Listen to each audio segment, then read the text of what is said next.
To be honest, I'm really delighted to be here, simply because of the question that the lady asked at the back. It's a very relevant question, and that's why I changed the tact of my talk.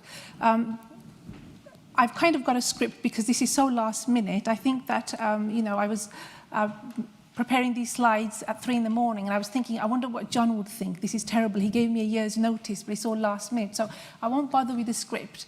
And what I would say that this title was suggested to me by John, and I had the option of changing it, and I thought about it. And I kind of feel that the title has different meaning depending on whose perspective you take. So, from a patient's point of view, I think it relates to the difficulties. For example, the lady at the back, I'm sorry, I don't know your name. Rosemary has mentioned. If you think about it from the optometrist's point of view, it relates more to the difficulties that one would find in fitting an eye with keratoconus as opposed to a normal eye. So there are different perspectives to this title, and I thought that I would use it as an opportunity to look at it from different angles. Sorry, do I just press down? It's not going down. Actually, Rosemary that came up with saying, "Bolshy." Oh, did she? Sorry, Pete. You said we were Bolshy lots, I think, didn't you, on one occasion? So just to give you an overview of my presentation, I'm just going to talk about the journey of a patient with keratoconus through the hospital eye service and the role of the optometrist within that journey. I will also talk about my experience as head of department responsible for providing the service and the reality of the situation. And I think that Amit has touched upon it slightly. And more importantly, the main message of my presentation today is that I have worked in clinics for over 20 years, day after day, week after week, month after month, and also managed the service for about 8 years. And what I wanted to do today was really to give you some advice on how you could be more than a pair of eyes. And I kind of thought about the title again because it's quite an involved title. And I thought the best way I could help was perhaps give some practical, useful tips on what I would do if I had keratoconus, having seen lots of patients in clinic and also having tried to manage the service as best as possible. The first thing I would like to say before starting is that I do not have any financial interests in any of the contact lenses that are fitted in the hospital, any of the contact lens solutions, any of the contact lens companies. My career over 20 years has been almost completely dedicated to the NHS. So when I see a patient and I fit a lens, it's purely based on my experience and with my colleagues' support as to what is needed for that patient. And again, I'm not really involved in any private organisation. So it's the reality of the NHS. So if you wanted to throw tomatoes at anybody, I'm the best person today. So now, a simple fact is that the experience of the patient will vary depending on where you are seen. If you are attending a private optometric practice where you are seeing somebody who is an expert, who has credentials and expertise in their area, it will be a different experience. The consultation is likely to be quite lengthy. Most importantly, you will have the option of when you want to be seen. The appointments will be much easier, and you will have the option of going back whenever you wish at your convenience. If it's a small eye clinic in a local hospital, I always thought of those as ideal clinics where, patients pop in for a long chat, there's lots of time, but I think the reality is quite different. I think the reality is that usually there's an optometrist coming in once a week, the waits are quite long, and it can actually be quite a variable experience. And then you have the large tertiary centre, like the Birmingham Eye Hospital or Moorfields, where you've got these sort of big units which are specialist centres. And again, I think as Amit has said, and I think others will agree, if I had an option, if I won the lottery, I would ask for more staff. Not just more staff, but more rooms in which they could work and more equipment that they could use. More available appointments so that we could see patients when we felt we needed to see them. And most importantly, a quicker turnaround of contact lenses. That's what we're here for. This is what we trained for, and this is what we want to do. So the reality of the constraints affect people in different ways.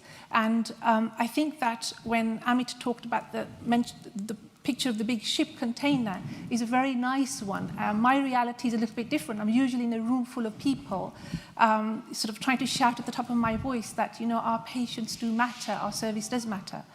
Now, briefly, I'm not here really to talk about the Birmingham Midland Eye Centre, but I think it's a good example to use of a large tertiary centre. It was previously in the city centre, and it moved to the current site on Dudley Road in 1996. There are over 30 consultants. Your slides aren't updating. Oh my goodness, it's stuck. You haven't seen any of my slides? Sorry, I've just been talking to myself. Sorry. I should have looked up. Shall I start again? Sorry, shall I say it all again? I promise I won't repeat myself, but fine. So I think that we do want more staff, we want more space, we want to do things better and quicker. So the Birmingham Eye Centre, there are over 30 consultants. 4 of them are corneal consultants. So there's lots of activity going on. It's a very busy place. It's where serious eye diseases are managed. Within the optometry department, we have what we call the core services, and contact lenses is part of one of the core services. There's low vision assessment, there's refraction, and also there's a considerable amount of pediatric work. Another role that optometrists are now taking on is extended role, where optometrists are working in glaucoma clinics, in the corneal clinic that was just mentioned, in casualty and in medical retina. I spent the whole of yesterday afternoon interviewing for 2 full-time optometrists.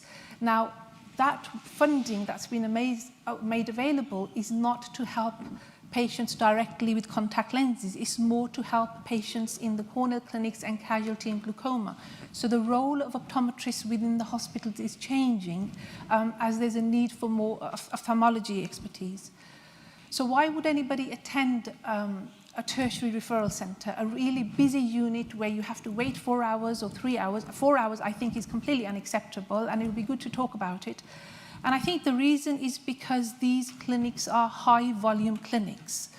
The optometrists see a very large number of patients, and clinically they build up an incredible expertise at managing those conditions, compared to somebody who only sees 1 or 2 patients a week or 1 or 2 patients a month. So we have optometrists, a contact lens technician. There was a lovely photo that was meant to come up that unfortunately hasn't materialized. But we have a team which is fairly static. With the doctors, they tend to, as part of their training, rotate every 6 months and move around to different hospitals. So even though you may see a different optometrist, there's more likelihood of seeing the same person. Now, one of the things that tend to come up is, why do we see different people each time? And I will look at that. So I think the patient's journey really begins when a referral is made by the community optometrist or GP to the eye hospital. And keratoconus is diagnosed either by an ophthalmologist or, in the more streamlined service, an optometrist at the first appointment. There are various different models of care, and I know that services are being redesigned throughout the country to try to speed up that process. But usually the diagnosis tends to take place at the first consultation. Then there's the keratoconus monitoring process and collagen cross-linking if it's needed. At the Birmingham Eye Hospital, collagen cross-linking has been happening for a few years, and it's a slightly different pathway. So by the time the patients are referred to me, a decision has been made that contact lens fitting is necessary. The referral is then made to me by the ophthalmologist or the optometrist, whoever has seen the patient, to the contact lens department. And these referrals come through the eye doctors, the ophthalmologists. Sometimes the referrals come in through the GPs if the patients have missed an appointment. Because we are a specialist centre, we receive referrals from other hospitals. So usually it's a simple letter, we've struggled to fit a lens, please take over. And there's usually very little information or any information about what's been tried. It's very frustrating, this reality. And also sometimes from the community optometrists. So we receive a large number of referrals. The patients, the normal pathways, there will be contact lens fitting, and then there will be a collection and a teach appointment, follow-up, and then a refit appointment if necessary. So this really becomes a life of a patient under the NHS. So just looking at the title from the patient's perspective, I kind of felt that these are the questions that tend to crop up, and that was certainly my impression having spoken to John when I first met him. The wait before the diagnosis takes place is very long. There's a long time for a patient to be seen after the diagnosis has been made, when the referral is made to the contact lens clinic. The wait within clinics is very long. The clinic time is very short, and then, people feel like they're just a number. So again, coming back to the point, well, what would I do if I had keratoconus? Having worked in the clinics, having, had a lot to do with the service. So personally, what I would do is that for new patients, and I get the impression a lot of patients here are experienced lens wearers, if you're at the beginning of the journey or have a friend or a relative, when a referral is made by the community optometrist or the GP, after 3 weeks, ring the hospital. At that point in time, I don't think anyone will have any information, but simply Google the hospital number and ask for the operator. Ask for the referrals department. Certainly in our hospital, maybe because we're a big unit, there's a referrals office where all the referrals which are received are scanned onto the system and then they're forwarded to various consultants. So check with the referrals office if your referral has been received, if it's been added to the waiting list. So then you will know that you're actually in the queue. When you've been seen in the corneal clinic by an ophthalmologist or a specialist optometrist, depending on whatever the service design is, a referral will have been made to the contact lens department, and a copy of the letter is usually sent to the patient. And those referrals come to me, or they're directed towards me, and find out who they're being sent to. Again, allow about 2 weeks. And what should have happened is your name should have been added to the waiting list. And ring after 2 weeks. If you really want to be kind, ring after about 3 weeks. Now, the fact is that patients do ring up and cancel. Because of the pressures on our service, we are very strict with our discharge process. If an appointment is missed, we discharge, we write to the GP. If 2 follow-ups are missed. So cancellations do come up. Patients are very good because they know if an appointment is missed and they're discharged, it's a lengthy process. So ring the department to find out if there are any cancellations. If you can, make yourself available at short notice. And I know that can be very difficult. Leave your phone number and get the name of the person booking appointments. There's a contact person. There's a person behind all these barriers. And I promise you, sometimes I'm astonished when I see a patient and the referral was only made a few weeks before, and I know the wait is quite long. It's because they rang and they managed to get a cancellation appointment. So there is something that you can do to help. So I just wanted to briefly mention the optometrist's view as well. And I put in a couple of comments, and I showed them to my colleagues and said, no, that's not fair. That's not, it's... which is fine. I think the main thing that I want to say is that certainly in our hospital, we allow an hour for a new appointment and 30 minutes for a follow-up. If the length of time was any longer, the waiting list would increase considerably. And again, when my colleagues complain sometimes, I think, well, 30 minutes is a luxury. You just have to speed up. But the reality is the waits would go up. Now, sometimes keratoconus is not an easy condition to manage. If it was an easy condition to manage, there are extremely competent optometrists in the community who could have monitored and managed that.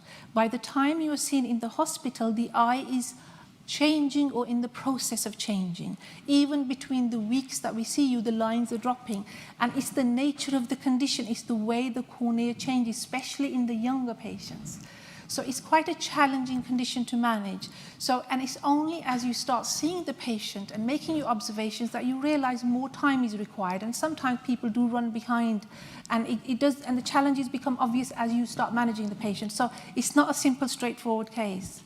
So at the new fitting appointment, very briefly, again, those who are not familiar, the diagnosis would be discussed. We measure the unaided vision. We do the spectacle correction. Again, this takes up a bit of time, but we check to see if glasses would help in the first instance. When patients say to me that they've been to a community optometrist and they've got an updated pair of glasses, I'm usually delighted because it means I can focus on the contact lens side. There's a slit lamp examination and also the curvature of the eyes measured. And of course, there's the contact lens selection. So the history and symptoms usually the main problems. So have an idea in mind of what your main problems are when you visit. Is it distance vision? Usually people are concerned about the distance. If you have any particular needs about your near vision, take the reading print with you. So be clear, clinic time is precious. Now, when you come to your appointment, and again, this is my personal feeling, observation, use the time to your advantage. If you've had bad, especially if you're referred from another hospital, the chances are it's been quite a difficult journey and it hasn't ended too well. Save that for later. Try to get the best you can out of the system.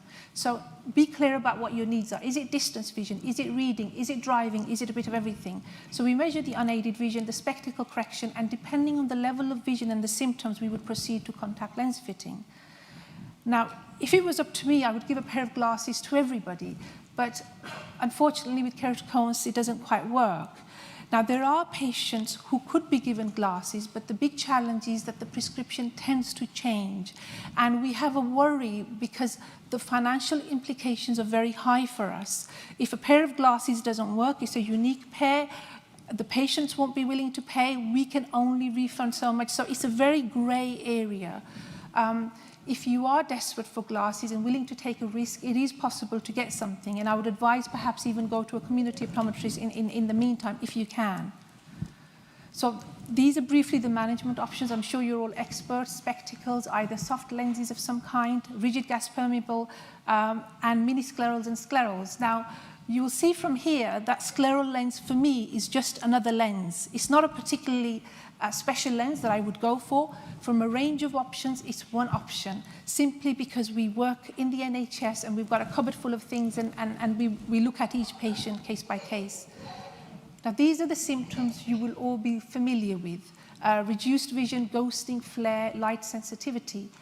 I can honestly tell you, having done this for years and years and years, these are not easy symptoms to deal with, to manage. I know they're very difficult to live with, but ghosting, you can have an amazing fitting lens, but the ghosting persists, that bit of shadow persists. So these are the challenging symptoms that keep creeping back throughout the patient's journey. Again, very briefly, what we would look at is, you're all familiar with the slit lamp, so you've got a nice sort of cornea there. We would look for staining. So we use fluorescein all the time, which is a vegetable dye. And I've gone back to a very basic level compared to Amit's presentation. So we always put fluorescein in. We always check the cornea. So we would be looking for some clinical signs on the eye, Vogt striae. We'd be looking to see if there are any nerves. I mean, it doesn't really mean anything, but I tend to record these things. If there's any scarring present, where that scarring is, it is a small area, is it central, is it below the visual axis? And also Munson sign, is the cornea sort of protruding slightly? Other things we have to bear in mind when we're fitting a lens is dry eyes, how they're likely to affect the fitting of the lens, any allergies, and also the lid margins, what are the lids like? There are some sensitivities, so at certain times of the year, the eye contact lens wear is likely to become very difficult. And then we get to the option of which type of lens. So from an optometrist point of view, there's a whole range of lenses. So you could either just open your cupboard and take one out, but there is some logic to it. So we could have the small lenses, the soft lenses, we could have the middle side lenses, or we could have the big scleral lenses, or even the mini sclerals. So lots of decisions need to be made on a pair of eyes that we haven't really seen before. So you try to get as much information as possible.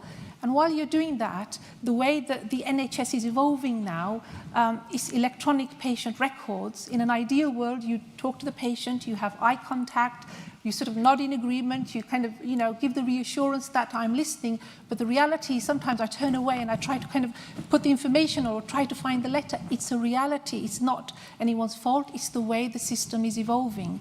So when the slit lamp examination takes place, it gives a lot of information. Are the eyes very sensitive? Are people flinching back from the slit lamp? Or how are the lids? Are they really tight lids? How are people responding? And personally, I also kind of quietly observe how the person is. Are they quite positive? Have they read up about keratoconus? Are they just generally complaining about everything? Are they complaining about the weather? Are they complaining about another hospital? So if somebody walks in, and I need to be careful because this is probably being recorded somewhere. When somebody walks in and complains, I get very worried. I think I'm next, I better be careful. And so your guard is up because we're all human. So I would say that, yes, I agree, clinic time is precious and use it to your advantage. So which lens is the best lens? And that's the question I'm asked. And I usually say to patients, the best lens is the one that works for you. And, you know, it's not going to be, because patients are quite aware the scleral lenses are very expensive lenses, there are other lenses. So I think, in all honesty, the best lens is one that works for your eye and gives you a reasonable amount of comfort. And which is the best approach? Do we start with a soft? Do we start with a gas permeable? Do we start straight away with a scleral? My personal experience is that the simplest approach is the best one. Don't do too much. Do we really need to open the lids so wide and do invasive things? I always go for the simplest option. And I find that it works the best. So it's not all guesswork. When we look at the slit lamp, we are kind of looking at the cone and, you know, the profile of the cone. What type of a cone is it? Is it nipple cone, oval cone? Sort of, these are just sort of the guidelines. And we have Professor Rubinstein, who's probably more of an expert, but, you know, so we get an idea of what kind of eye we're dealing with. Is it early keratoconus? Is it moderate? Is it quite advanced? So most patients are fitted with gas permeable lenses. If it's keratoconus in one eye only, then the risk of the lens not being accepted is quite high. If you fit a gas permeable lens to one eye, it will be uncomfortable, painful, people will come back and it won't be very successful. So in those cases, a soft lens which is designed for keratoconus is likely to be a better option. But we really have to judge it patient by patient. So we're kind of aiming for sort of a three-point touch or an ideal fit. Now, at the end of the consultation, having tried several lenses, we would then have what we think is the best lens, and a lens is ordered. For example, this is, you know, the design of the lens, a rose K lens, and you have, I don't think I can use the curvature, but the first number is the back optic zone radius, and then there's the diameter, and then there's the power. And then we talk about the edge. Do we want the edge to be looser, or do we want the edge to be tighter? We mention a particular color, gray or blue, and then the material. Now, when I sort of come across the term, you know, that I'm just a number, I can honestly tell you that it couldn't be further from the truth. When patients attend the eye hospital and for the contact lens fitting, it's a bespoke service to every patient's individual needs. The contact lenses are made specifically, specially for your eyes. Now, the chances of anyone else having a back optic zone radius of 6.7 and a power of minus 12.5 and the edge the same as yours is very, very, very, very rare. So you're not really just a number. You're a unique combination of numbers, if you want to look at it that way. But, and this is where the problem is. It's still a very specialized skill. It's not one that I feel you can just mass produce. Now, if you look at the universities, the gas permeable fitting is not very much. They will put in a few lenses or take them out. If you look at the private sector, 90% of the lenses are soft lenses. So people may be able to walk into a high street optician and the chances are the lenses that are in stock will fit and they can walk away with the lens. We're trying to look at what the cone is like, where the lens sits, where the least pressure is. There are now softwares available which help that, but I personally find these old-fashioned skills are the best skills. So it is a very specialized service, and perhaps that's why we have some of the pressures that we have. So the next appointment will be the contact lens collection appointment, and I know that you're all at a different journey, but if you're having your lens fitted, what I would say is the most important part is the contact lens teaching and collection. So my advice would be, rather than thinking that I'll just pick up my lens and then the disappointment, I would think about making your employer aware that you're going to start wearing lenses. that your eyes may be watery, they might be a little bit painful. You might need a break in the middle of the day to remove your lenses, and that's not in the ladies or gents. You need a space where you can take your lenses out. Again, the vast majority of my patients, I advise them to start wearing their lenses in the evening for half an hour and then 2 hours. Look at your evening routine beforehand. If you have to drive and drop children, etc., have a look at that. If you have to prepare meals, perhaps prepare meals for the whole week and freeze them. Simple things, but very useful, practical things. And practice touching your eyes and touching your lids. But most importantly, I think it's the most important part of the initial part of the journey. So at the collection appointment, we would measure the vision, we would look at the fit, give it a detailed information sheet, and talk about whether payment is appropriate or not. Personally, I would say milk it for as long as you can. Just tell your family, I've got a lens, I can't do anything, don't disturb me. And just take a break, really, for as long as you can. And again, it's a real journey. If a lens is dropped or lost, it is very difficult. So have a separate space at home, where you've got a magnifying mirror, where it's away from the bathroom, where you've got quiet space, where if the lens falls out, you can find it. Just as we don't want the lens to fall in the kitchen sink, we don't want it on the carpet either. The lenses scratch very quickly. So the initial part is very, very important. So then you'll have your 6-week follow-up appointment. And the main thing that we want to know is, how are you managing? Have you built up the wearing time? Is the lens comfortable? We will check the fit of the lens. And in my opinion, the best assessment is really after about 4 or 6 weeks, when the lens has settled down on the eye and you've built into some kind of a routine. And then we would check the fit of the lens. Now, clinic time is precious. And if I can give you one piece of advice from everything today, it would, if possible, try to have the details of your contact lens specification. I've put that at the bottom, really, but it should be at the top. So especially for people who are talking about going, having to move around to different hospitals, I have to look physically for the contact lens specification on a computerized system where the notes are scanned in. In the past, we had these old-fashioned files, especially if you're moving from one hospital to another. So what I do now, almost as a habit, is I get my patients to take a photograph of the bottle so they know what the details are, and that will save a lot of time. So keep a diary of events. If your eye is painful and sore, again, for us an optometrist, it takes time to draw out that information. Is the eye, I get a very vague, yes, my eye is painful, the lenses are not working. Okay, is it painful in the morning? Is it painful after a couple of hours? So keep a diary of, what kind of a pain? Is it tender and sore? Is it just a sharp throbbing pain? Bring your contact lens solutions with you. And also, most importantly, bring along any print that you want to be able to see. If any of your lenses have cracked or broken, bring them along with you. And I think that, again, Rosemary mentioned that, I only have a tolerance of 4 hours, and then I'm seen after 4 hours. And what use is that? Actually, that's really, really useful. For me to see somebody where the eye is painful and sore, and the lens, I want to see what the lens is doing on the eye. Is it tightening up? Is the middle tightening up? Is the edge tightening up? So for us, it's invaluable information. I always say put the lens in as early as you can so I can see you as late as possible. So try to be seen when all these sort of things are happening, because it gives valuable clinical observation to the optometrist. So just generally speaking, when we see patients in the contact lens refit clinic, and I think that's where people are having to wait quite a considerable length of time, for the new contact lens wearers, even though these might seem like simple things, poor handling technique is usually the main problem.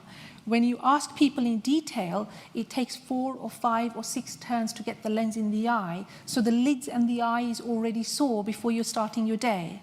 So the technique is really important. The lens should go in pretty quickly at the second attempt and come out fairly quickly.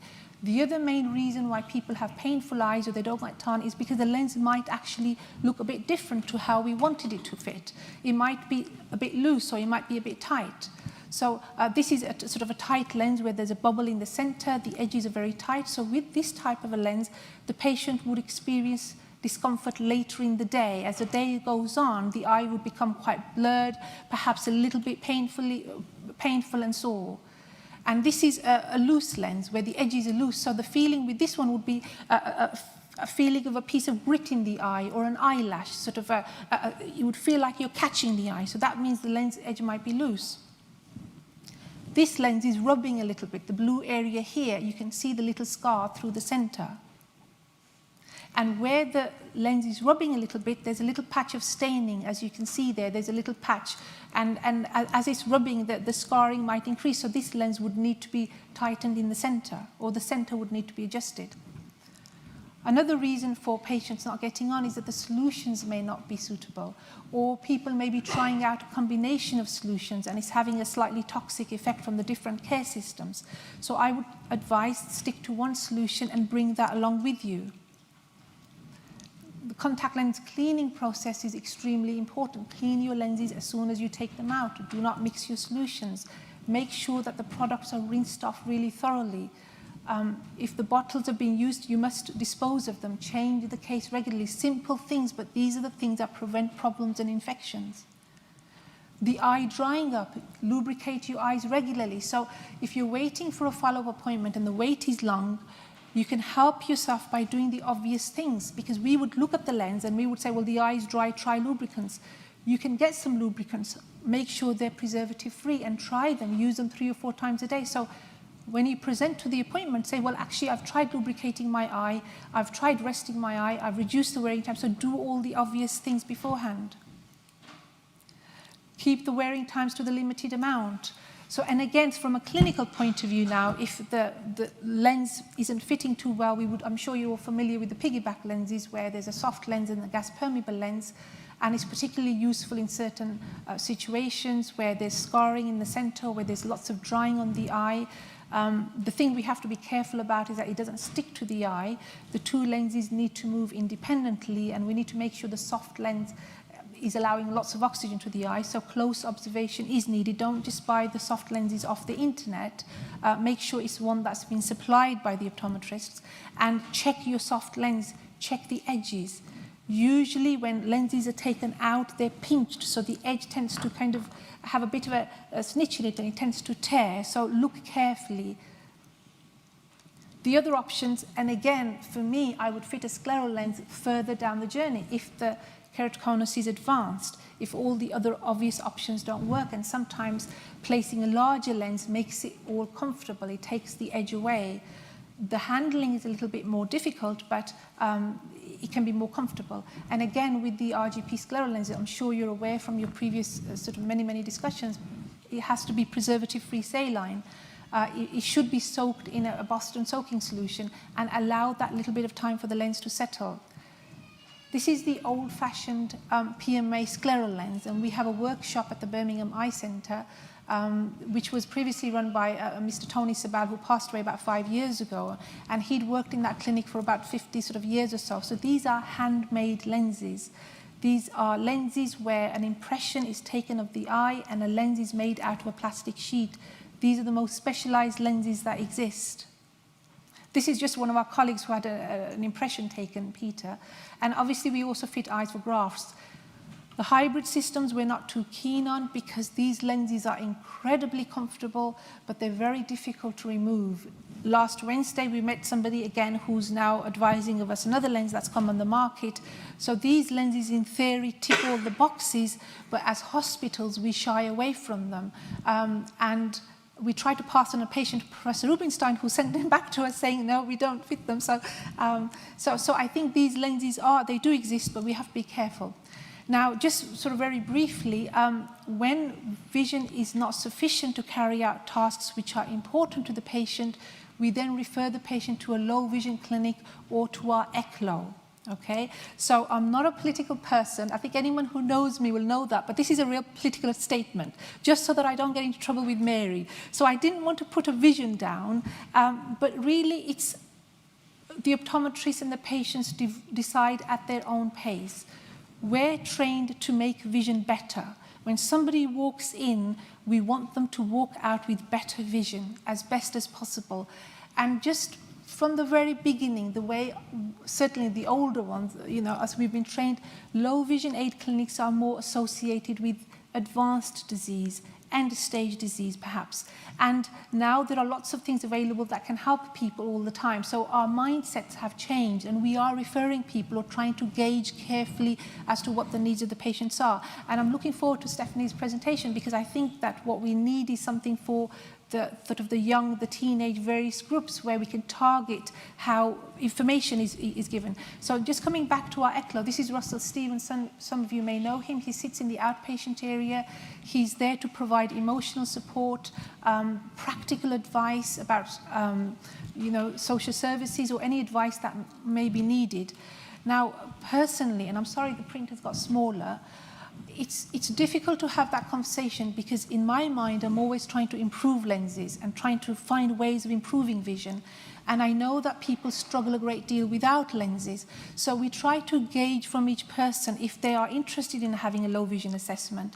And I find that the younger patients really are kind of quite adamant that they are fine and don't need the help of a magnifier. But we try to mention regularly that the support is there. If again, people are very depressed and things are extremely difficult, we do refer patients to the GP as well for counselling. Finally, I just wanted to give my perspective as a sort of a head of department. I think that the early detection of the condition has meant that the number of patients has increased considerably.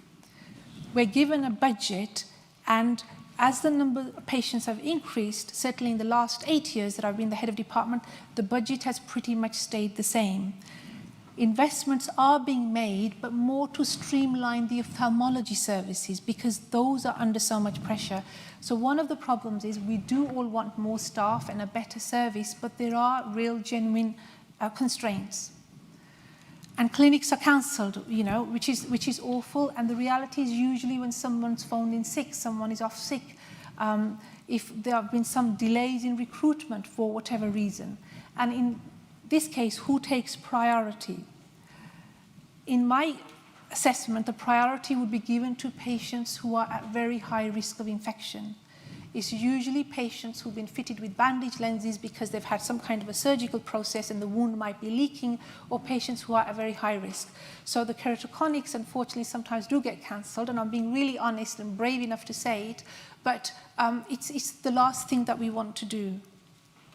Where does keratoconus fit within the ophthalmology services? I think that it fits very well. Where I am, we have 4 corneal consultants who are extremely supportive.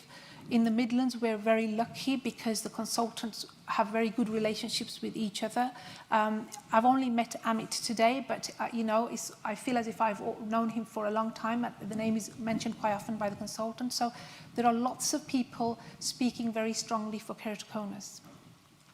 But we're looking at keratoconus in the backdrop of diseases which cause blindness, in the backdrop of patients who are becoming blind from keratoconus, detached retinas, where we have an increasingly aging population, so the needs of the macular degeneration services and the treatments are high. So within that context, and I think again there was a picture of a sort of the ship or the trailer there, which was very appropriate. But in my realities, I'm usually in a room full of people saying, my patients can get run over by a bus if they don't have their lenses. No, we can't change things, etc. So we do speak up in whatever way we can. The best way to provide feedback, and I would say this to Rosemary and to everybody, is through patient involvement groups. Now, if I can come back, and I know the question was very general, the way our clinics work, we have a number of patients, and 2 of our best optometrists have been pinched by Heartlands, and I think that Amit put their names up, Catherine Brown and Emma. Each optometrist has their own list of patients. And if the clinic is running behind, it's difficult, but we do try to let our patients know. Now, there's someone who is responsible for the outpatient waiting area. It's usually not the consultant. There's an outpatient nurse.